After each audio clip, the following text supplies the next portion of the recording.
हमारा समाज किस ओर जा रहा है, ये सोचने की बात है। हमारे समाज में ऐसी तमाम कहानियाँ समाज से निकल के सामने आती हैं, जहाँ कोई प्रेमी किसी प्रेमिका को धोखा देकर किसी दूसरी लड़की के साथ शादी रचा लेता है, जहाँ कोई प्रेमिका किसी अपने प्रेमी को धोखा देकर किसी दूसरे लड़के के साथ शादी रचा लेती है।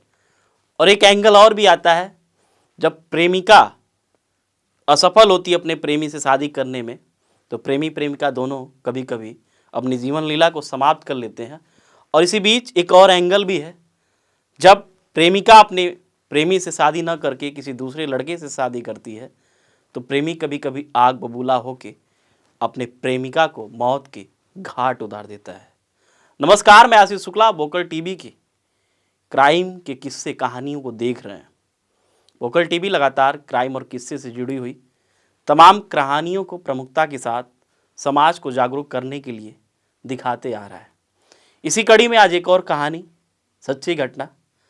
ये कहानी एक ऐसी कहानी है जहां समाज को सोचने की ज़रूरत है, और ख़ास करके उन लड़के लड़कियों को जो बिना सोचे समझे किसी के साथ रिलेशनशिप में तो आ जाते हैं, लेकिन बात जब निभाने की आती है तो मुकर जाते हैं। और जब कोई सनकी आशिक उनको मिल जाता है तो उनकी जीवन लीला को समाप्त कर देता है। और साथ ही में जिस परिवार की इज्जत के खातिर वो अपने प्रेमी को अपना नहीं पाती, ठुकरा देती हैं, उनके जाने के बाद तो उनके परिवार की इज्जत की तार तार हो जाती है। ये सच्ची घटना उत्तर प्रदेश के झांसी की है। बीते दिन एक लड़की जिसका नाम काजल, उसका शादी होने वाला था। जो काजल थी वो मध्य प्रदेश के दतिया के सोनागिरी थाने के अंतर्गत एक गांव पड़ता है बरगांव, वहीं की रहने वाली रहती है। और उसकी शादी झांसी के रहने वाले राज से हो रही थी। तो पूरा परिवार, अमूमन ये होता है कि पूरा परिवार लड़की का झांसी निशा मैरिज लॉन्च में आके रुक जाती है। 2-3 दिन पहले से ही, मतलब शादी का जो भी हिंदू रीति रिवाज में 4-5 दिन का कार्यक्रम होता है, पहले से ही पूरे कह सकते हैं कि लड़की के परिवार वाले वहीं आके अपना रुके हुए थे और शादी का जो भी कार्यक्रम था उसको कर रहे थे। इसी बीच अब चूंकि कल शादी थी, तो जो दुल्हन रहती है वो सजने के लिए पार्लर जाई रहती है। होता है कि शादी के दिन कह सकते हैं कि फाइनल मेकओवर का एक काम, जो अमूमन जो भी ब्राइडल होती हैं, लड़कियां होती हैं, उनके लिए अपना जो भी पार्लर वाली मेकअप करती हैं, वो कार्यक्रम चल रहा था। जो उसका सनकी आशिक रहता है राहुल, वो पार्लर पहुंचता है, रुमाल, उसके चेहरे पर रुमाल बंधी रहती है, और लड़की से कहता है कि तुम निकल आओ, बाहर चली आओ, मेरे साथ चली जाओ, मेरे साथ चलो, नहीं तो फिर इसका जो अंजाम होगा वो बहुत बुरा होगा। अब काजल को क्या पता रहता, अब उसके साथ में उसकी सहेलियाँ, उसकी छोटी बहनें, वो तो ये दर्शाने का प्रयास करती है कि मैं इसको जानती नहीं हूँ, और कहती तुम चले जाओ, बकवास मत करो। जिसके बाद राहुल कई बार कहता है और अंत में तमंचा निकालता है, ताबड़तोड़ गोलियां चलाता है, और काजल की जीवन लीला वहीं समाप्त हो जाती है।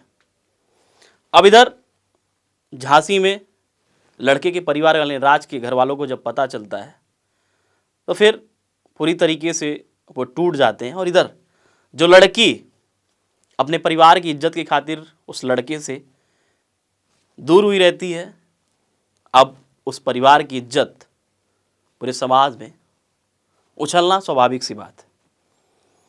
इस घटना के बाद पार्लर वाली का भी बयान आया। पार्लर वाली का भी यही कहना है कि एक लड़का आता है, मुंह पे रुमाल बांधे रहता है, और फिर वो कहता है लड़की से जो सज रही थी कि तुम बाहर आओ, नहीं तो मैं तुमको मार दूंगा। कई बार वो कहता है, लड़की नहीं आती है। उसके बाद वो ताबड़तोड़ गोलियां चलाते हुए लड़की की जीवन लीला को समाप्त कर देता है। लड़की के साथ उसकी छोटी बहन भी रहती है, उसका भी बयान आया है कि हाँ, वो सिरफिरा लड़का कोई और नहीं था, बल्कि राहुल, हमारे ही गांव का रहने वाला, दीदी के साथ, मतलब जो मृतिका है काजल, उसके साथ काफ़ी दिनों से प्रेम प्रसंग था। और इसी बीच उसको जब पता चलता है तो वो झांसी आ जाता है शादी के दिन ही, मतलब दुल्हन को भगाने के लिए वो आया रहता अपनी प्रेमिका को, और जब वो मना करती है तो ताबड़तोड़ गोलियां बरसाते हुए उसको मौत के घाट सुला देता है। अब तमाम सवाल हैं कि आखिर किस तरीके से एक लड़की, अब प्रेम प्रसंग था तो स्वाभाविक सी बात है, लड़का और लड़की दोनों की रजामंदी से ही प्रेम प्रसंग होता है, और जब शादी नहीं हो पाती तो सिरफिरा युवक मौत के घाट उतार देता है। जो इस समय समाज का चलन कह सकते हैं, प्रचलन कह सकते हैं, छोटी उम्र से ही लड़के लड़कियां रिलेशनशिप में आ जाते हैं और फिर उसका अंजाम क्या हो रहा है ये किसी से छुपा नहीं है। काजल की उम्र महज अभी 22 साल थी। 22 साल में ही जिंदगी खत्म हो गई। जिस परिवार की पगड़ी के लिए वो अपने आशिक को ठुकरा दी थी, आज उस परिवार की पगड़ी उछल रही है। तमाम ऐसे किस्से रोज हमारे समाज में सामने हमारे आते हैं, ऐसे केसेस लगातार आते हैं। बीते दिनों एक आया था जो अपनी प्रेमिका को ही मौत के घाट उतार दिया। जब उसको पुलिस पूछती है तो तुमने ऐसा क्यों किया, तो कहता है कि वो मुझे धोखा दे रही थी तो मैंने काम तमाम कर दिया। उसको कोई अफसोस नहीं था। तो ऐसे में कहीं ना कहीं समाज किस ओर जा रहा है ये सोचने की ज़रूरत है, और समाज के प्रहरी होने के नाते हमारी ये भूमिका है कि जो समाज का नया प्रारूप बन रहा है उसको सुधारने में अपनी हर संभव प्रयास करें, कोशिश करें। वोकल टीवी लगातार सच्ची घटनाओं पे आधारित नहीं बल्कि सच्ची घटनाओं को ही आप तक पहुंचाने का, दिखाने का हर संभव प्रयास करता आ रहा है।